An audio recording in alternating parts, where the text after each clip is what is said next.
and they need to be able to get more kills with it.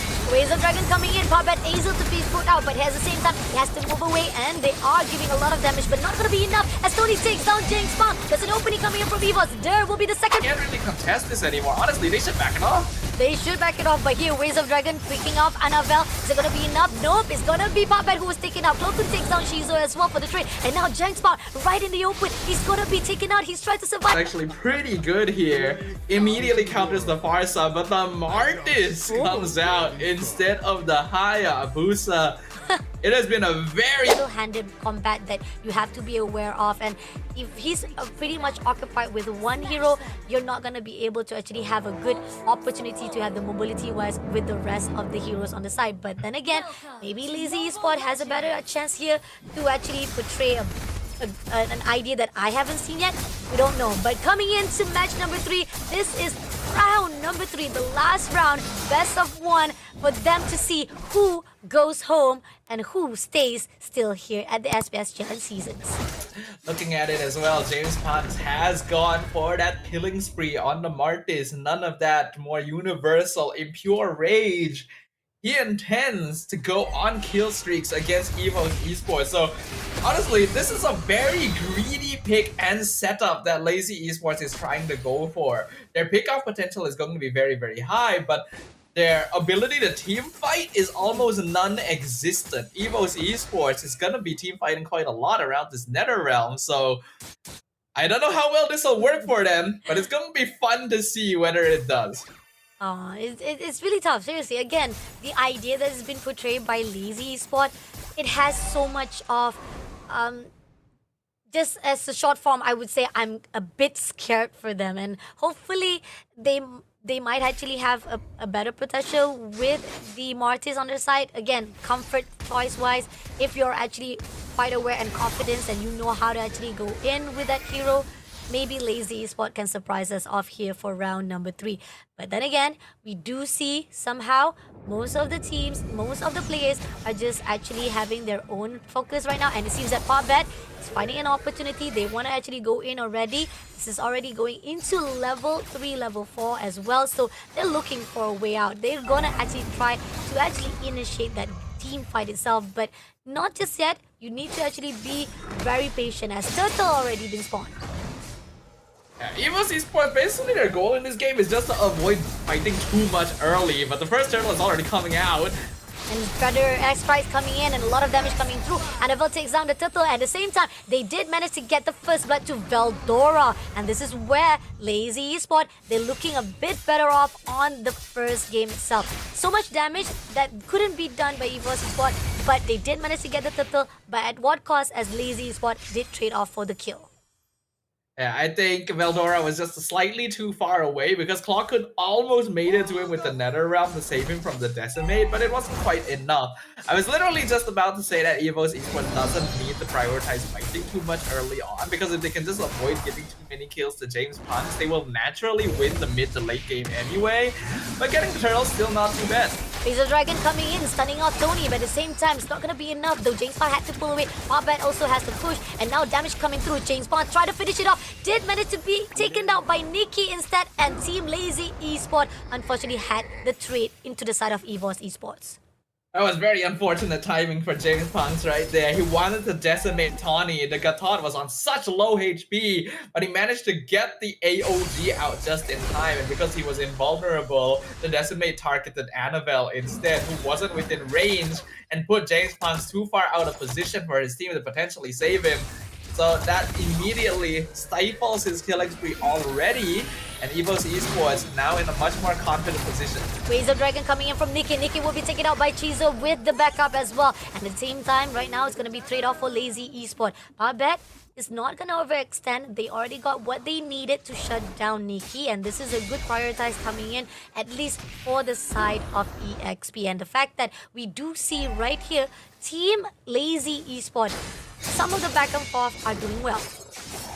I think both of these teams really need to do a better job of keeping track of the enemy roamers' rotations. There is no reason for your gold laner to be caught out like that when you have the presence on the map to be able to respond to it. It's still not too much damage. The net worth still pretty even as we approach the 4th minute. Second turtle now spawning.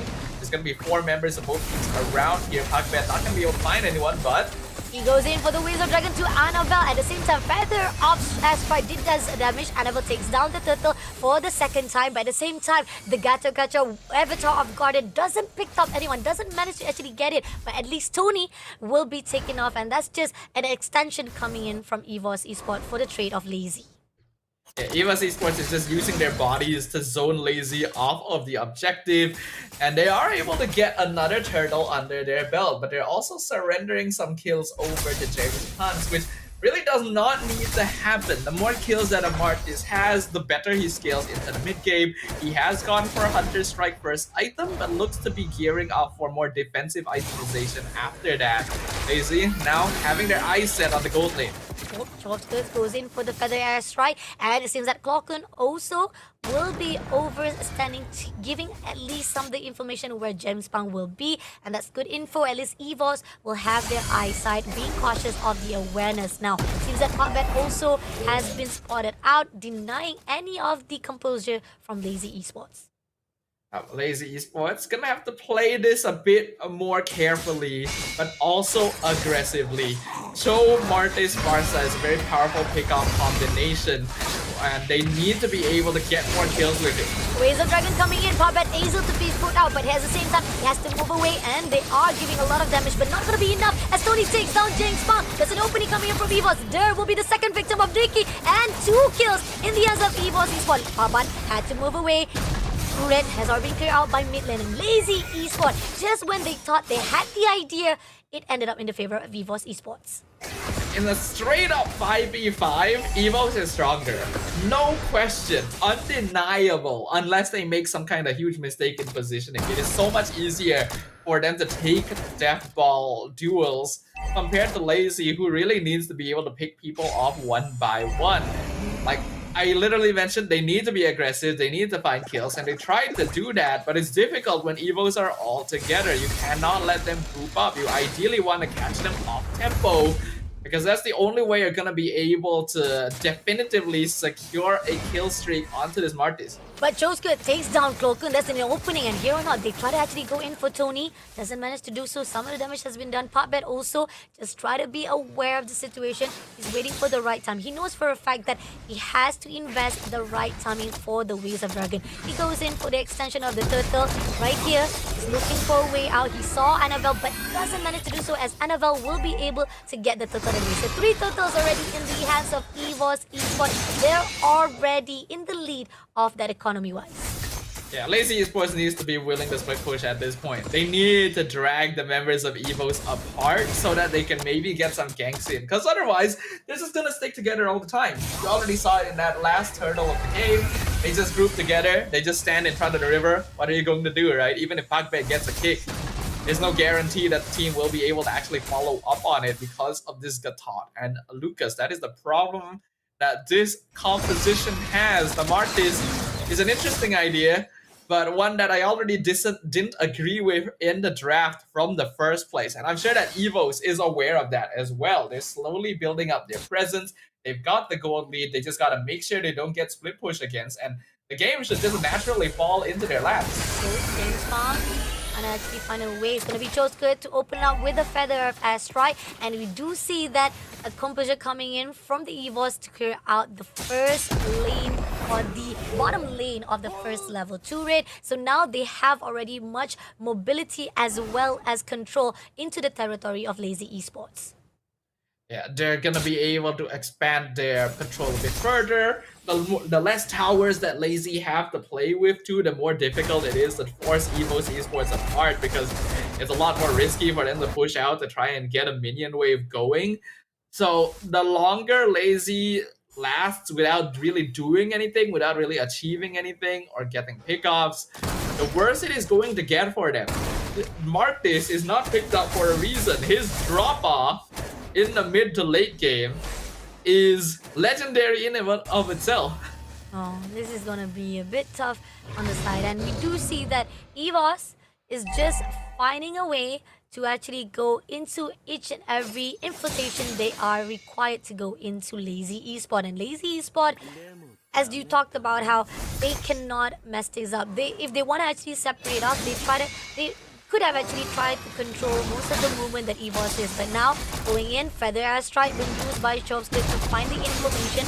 Right here, Lord will be teased off. Already half of it already been cleared out. And Tony, finding a way, is just looking for that Avatar of Guardian to actually control it off. And Team Lazy Esport, they're scattered. They're not allowing it. They're denying any ways of EVOS Esport to team up against them. Well, they're slowing down the approach here, which I do like. And they do have a wave pushing up top that could force EVOS into an uncomfortable spot. So I do like the discipline I'm seeing from Lazy right now. As long as they can guarantee that they have the numerical advantage, then it becomes a lot easier for them to actually try team fighting. But it's still going to be difficult. They have to somehow set up kills for James Punks while keeping him safe enough in the back line. And that's going to be difficult to achieve when their only source of CC is this show. And again, Cosgood comes in with a Feather Airstrike. They did manage to pull through for the 2-dip. At the same time, right here, gotta be aware it. Tony will be the first victim of Chizo. At the same time, Clockwood trying to find a way to go in for the fight with Powerback. At the same time, overextension comes through from Veldora. A lot of damage coming in, but it's not gonna be enough though. But Team Lazy is where they're not done. They're going all out to Annabelle. Not gonna be easy. Annabelle managed to pull away. There were so many opportunities there that James Punks could have gotten Decimate, was just not quite close enough, or the NetherRealm was able to save them. That's how much difficulty he is having in this game right now. But Lazy did approach that Lord fight very, very well. They're actually able to narrow the gold lead quite a lot, though the minion wave up top ends up giving EVOS a lead here too, since they're not really able to respond to it. And since they know that the CC is up top, Lazy can't really contest this anymore. Honestly, they should back it off. They should back it off, but here, Waves of Dragon picking off Annabelle. Is it gonna be enough? Nope, it's gonna be Puppet who was taken out. Cloakun takes down Shizo as well for the trade. And now Jankspot right in the open. He's gonna be taken out. He's trying to survive, but he will be shut down by Veldora. So much of the potential was being put out by Lazy Esport now, having a lot of struggle. Durr had to pull away as quickly as possible, denying of Team EVOS to make even more damage. And here, with a lot of light line already been depleted, Team EVOS Esport looking better, but lot on the side of Team Lazy Esports. Somehow, despite everything, James Punks was still able to get that retry in time, since he was able to pick off Annabelle. I figured that they needed to back it off, but hey, they got the Lord. But is it really the most worth it, since they lost so many members and Shizo ended up dying for the first time as well? You could argue that it kind of is, since EVOS will not be able to get any additional structures thanks to that play. Right now, Lazy is in a very, very crucial timing. It is basically the last chance for them to be able to create some kind of snowball presence on the map. And if they fail to do so in the next couple of minutes, EVOS Esports will just outscale them directly. And it seems that Lazy Esport is finally trying to actually pull out, and it seems that Tony spotted out them right in the open. Doesn't actually pull out. Instead, Tony not doing anything, ended up being in the sacrifical of Lazy Esport. But they are going in all out to Cloakun, doing some damage. Cloakun had to pull away as quickly as possible, denying of them to be taken out. So Team Lazy Esport, they find an opening. Tony could not do anything as was hanged up. Alright, this is good. Like I mentioned, this is the last chance for Lazy to make something happen. They need to play aggressive. They need to find any pick-off that they can get. But they only have so many minion ways to work with. They're unfortunately not very good at split pushing with the heroes they have. Wave management is a little bit of an issue. It's not bad what they were able to get with that last one. They got a kill, they got some damage in mid, were able to clear out all the external towers, but they need a little bit more. Shizo now going to play a very, very important role. As we all know, late game Granger can do a lot. This team needs to make sure to be able to defend him, since an AOG could just come out of nowhere. Let's see, they clear out all the marching minions.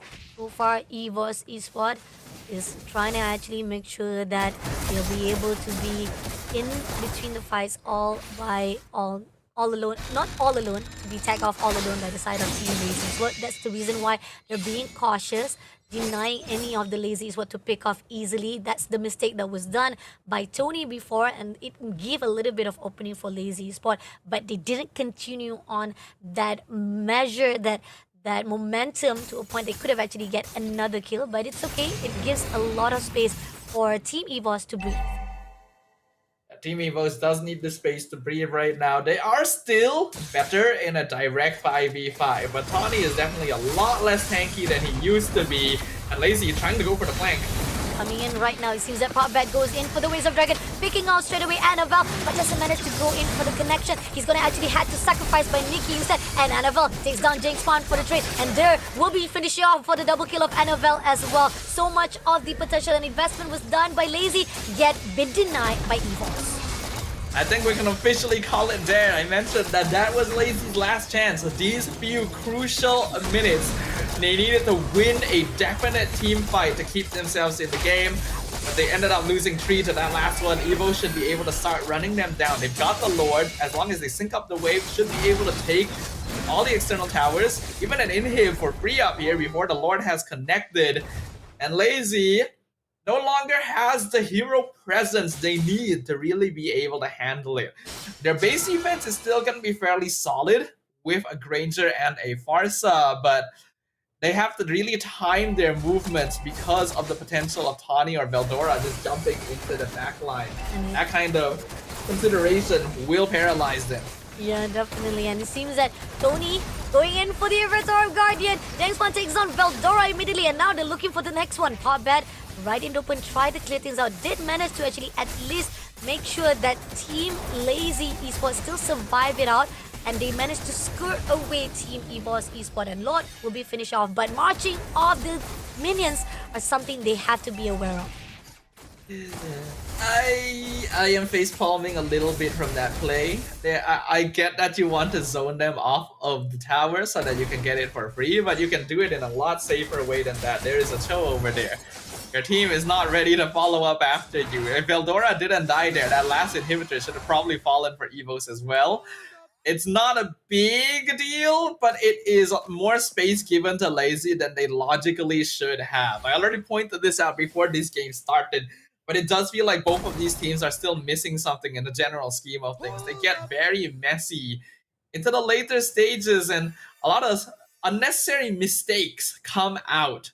So even though Evo should be able to directly win engagements here, if they take too long, they could be whittled down by Shizo, and if they're not careful with their cooldown management, they could get disrupted as well. I actually have no idea who is going to come out on top right now. It's tricky because, again, we keep on saying both of the teams are making mistakes. One after another, they will be trying to actually take advantage of it. And somehow, it's all about timing. Who makes the more mistakes and who makes the most crucial decision making based off that mistake that was done. So EVOS, somehow, I do see they're trying to actually make sure they have the good formation coming in from mid. Lazy Spot, they're denying it for a while. But again, there's a lot of wave they need to be aware of. And here on out, they're still heading off. And we do see Jinx Spawns is just overlooking, trying to actually have a really good control on that territory-wise of Lazy Esports. EVOS actually has no idea that Popbat is in this bush. He has been waiting for a very, very long time, but hasn't really found the target or the angle to really go in from yet. And now he's going to be joined by Shizo as well as Der from the back line. Maybe they can find Tawny. They don't actually know where the rest of Lazy is yet. Oh, but he is going to go all out to Clo Koon. A lot of damage was done by Feather Air Track as well. But at the same time, right here, he's going to be stunned out by Veldora coming in for the push. And they are going to be able to take down Der by Annabelle as well. But at the same time, no! Popbat overextension will be punished by Nikki. And that's the initial state that EVOS Esports needed to get this Lord. That should definitely be GG for EVOS. This Lord is free for them. There's only one inhibitor standing for Lazy Esports. As long as they don't make mistakes that are too notable, you can tell that they just straight up have more damage than Lazy with this Airtel, with this Lucas as well. They just don't have to throw their bodies in. Slowly push in, escort the minion wave, use the Lord efficiently, and Lazy doesn't really have the tools to be able to defend. We could be witnessing the final moments right here unless Lazy is able to make something huge happen. There, Shizo. So much damage already put out. He will be taken out by Veldora. Nothing can be done. The Crystals is already down to the numbers, giving the last win right here for the match number 3 in the hands of EVOS Esports 2-1. I like it. That was no nonsense gameplay from EVOS. They know what is at stake. They know what it would cost them if they made a mistake right here. The moment that the crystal was exposed, just full send it. Target that structure and get the victory. Lazy Esports, this will unfortunately be the end of their journey. A team